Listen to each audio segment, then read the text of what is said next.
Hemos venido viendo cómo la arceología consta de un método, el método arceológico, que es como la herramienta, como el instrumento. Vamos a pensar en un carpintero que tiene sus herramientas. Ahora bien, tener estas herramientas no tendría ningún sentido si no vamos a construir algo con ellas. Y lo que vamos a construir utilizando el método arceológico van a ser precisamente teorías, van a ser modelos teóricos.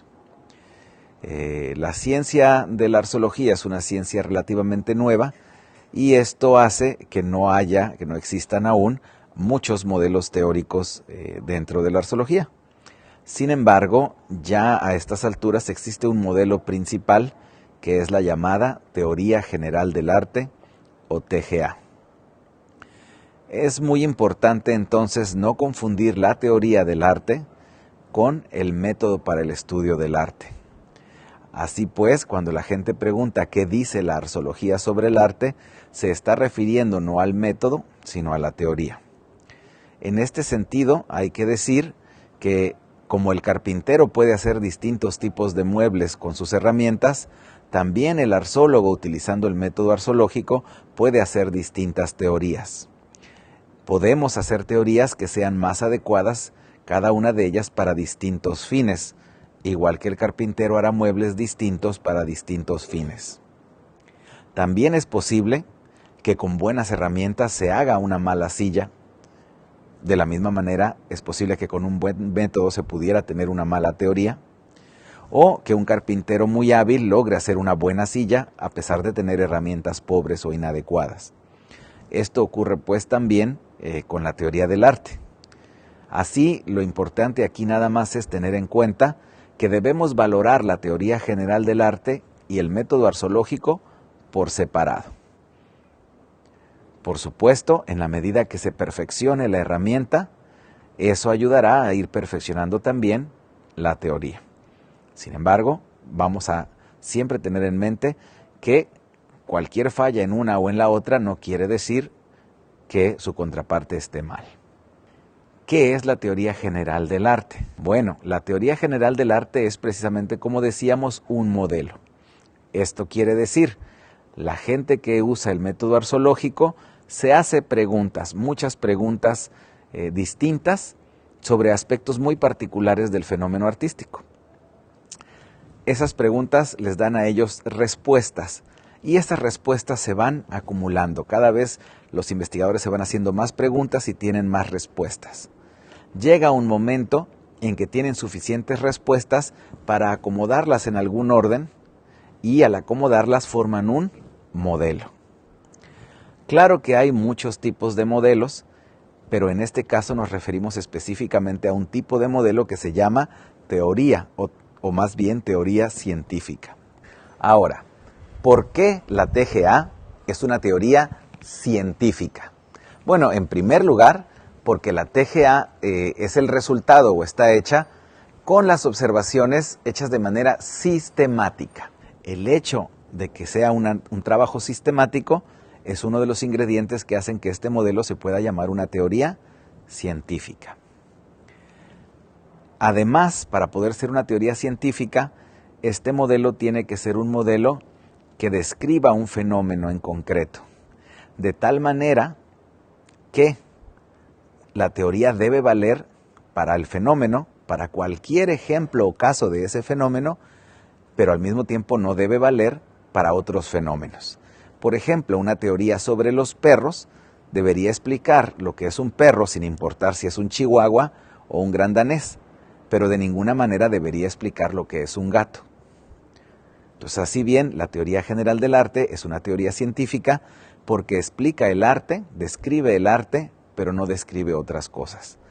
Solamente el arte y, en su caso, las relaciones que el arte tiene con otros campos del conocimiento. Esto no es suficiente para que sea una teoría científica. Hacen falta todavía cumplir más requisitos.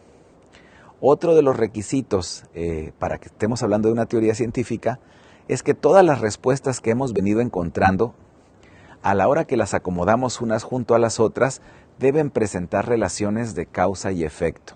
Esto es, la teoría tiene que ser explicativa. Cuando yo tomo todas las respuestas que he ido buscando sobre el arte, las acomodo, y cada respuesta debe de encontrar un lugar en el cual explica a la respuesta siguiente o es explicada por otra respuesta previa.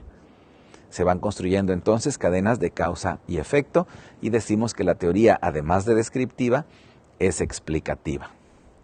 De aquí se desprende otra consecuencia importante de las teorías científicas y es el hecho de que son predictivas.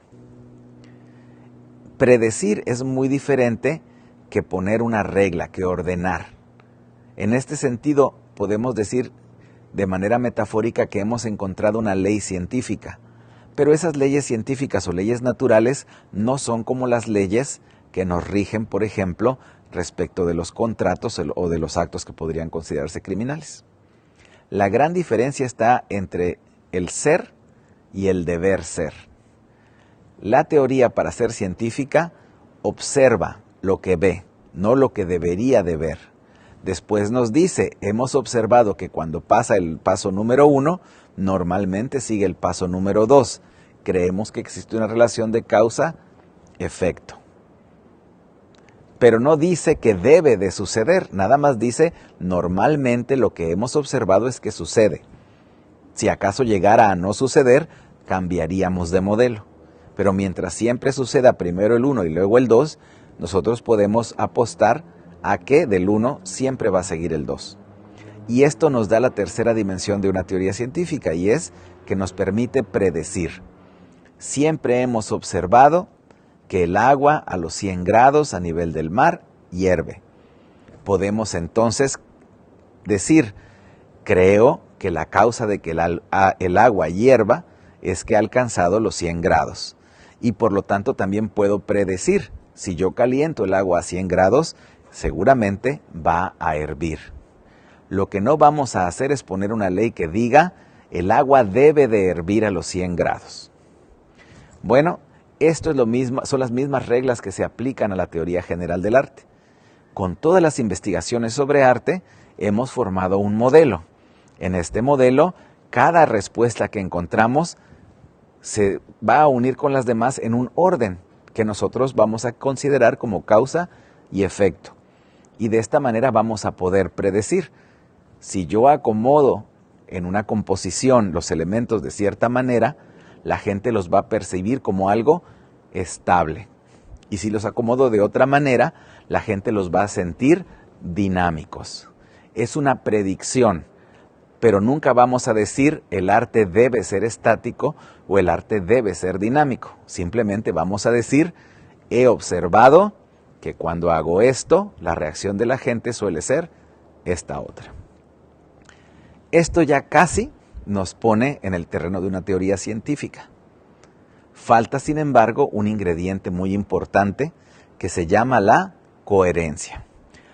La coherencia quiere decir que todas las respuestas y sobre todo todas las explicaciones de causa y efecto que hay dentro de una teoría no se contradicen unas con otras, no chocan. La explicación de un aspecto debe de poder combinarse con la explicación de otro aspecto sin que choquen entre sí. A eso se le llama la coherencia interna de una teoría. Todavía por encima de eso, la ciencia exige que mis explicaciones dentro de esta teoría sobre lo que es el arte no contradigan lo que sabemos sobre la física, sobre la química, sobre la biología, etc. Esto sería la coherencia externa de una teoría. Resumiendo, la teoría general del arte es una teoría científica porque describe el fenómeno en base a las observaciones hechas, porque explica el fenómeno en base a las observaciones hechas y a razonamientos que se fundan en esas observaciones, y porque predice resultados a partir de todas estas observaciones que se han hecho. No impone criterios de deber ser, pero sí nos dice lo que no podemos normalmente esperar que suceda. Y finalmente es una teoría científica porque es coherente. Ninguna parte de la teoría se contradice con otras partes, ni tampoco se contradice con el resto de las ciencias. Con esto ya tenemos claro entonces ¿cómo podemos nosotros medir o calificar a la teoría general del arte para saber si en realidad es una teoría científica? La siguiente pregunta normal sería, ¿por qué se llama general? Y bien, la teoría general del arte es general precisamente porque de todos los muchísimos aspectos del arte, todos los que no sean generales los elimina, los desecha, y se queda nada más con aquellos aspectos que son compartidos por el arte de todos los tiempos.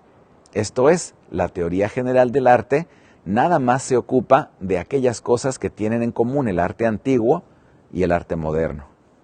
También es teoría general porque se ocupa de las cosas que son comunes al arte, digamos, mexicano, norteamericano, europeo, asiático, polinesio, africano, etc. ¿Sí? Lo que tengan de particular esas distintas formas de arte no nos interesa en la teoría general del arte. Además de eso, también se le llama general porque se ocupa de lo que tienen en común todas las disciplinas artísticas. Esto quiere decir, en resumen, que la teoría general del arte se puede aplicar a cualquier forma de arte. Puede ser la música africana de hace 1000 años, como puede ser el teatro posmoderno norteamericano de este año, como puede ser la poesía, la danza, la pintura, la escultura, cualquier forma artística de cualquier lugar del mundo y de cualquier tiempo es o debe ser explicada por la teoría general del arte en la medida que tiene elementos compartidos o comunes con todas las otras formas de arte.